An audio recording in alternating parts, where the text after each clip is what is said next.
जय हिंद. मी बापू Bangar, police उपायुक्त, वाहतूक शाखा पिंपरी चिंचवड. दिनांक 18 जून 2025 रोजी जगद्गुरू संत श्री तुकाराम महाराज पालखी सोहळ्याचे देहूगाव येथून तर संतश्रेष्ठ श्री ज्ञानेश्वर महाराज पालखी सोहळ्याचे दिनांक 19 जून 2025 रोजी आळंदी येथून पंढरपूरकरिता प्रस्थान होणार आहे. शिस्तमय, भक्तिमय आणि आनंदाची वारकऱ्यांची ही वारी सुरक्षित वारी होण्यासाठी आपल्या सर्वांच्या प्रयत्न व सहकार्याची नितांत आवश्यकता आहे.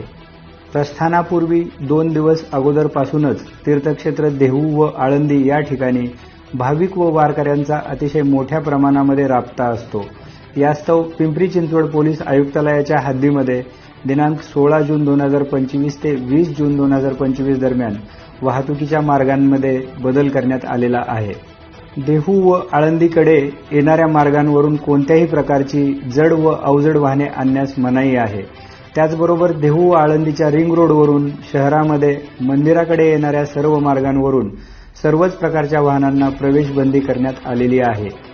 चाकण, म्हाळुंगे, तळेगाव MIDC इत्यादी ठिकाणी ये जा करणाऱ्या सर्वच वाहन चालकांनी दरम्यानच्या काळात आपली वाहने देहू व आळंदी यामधून जाणाऱ्या रस्त्यांवर आणू नयेत.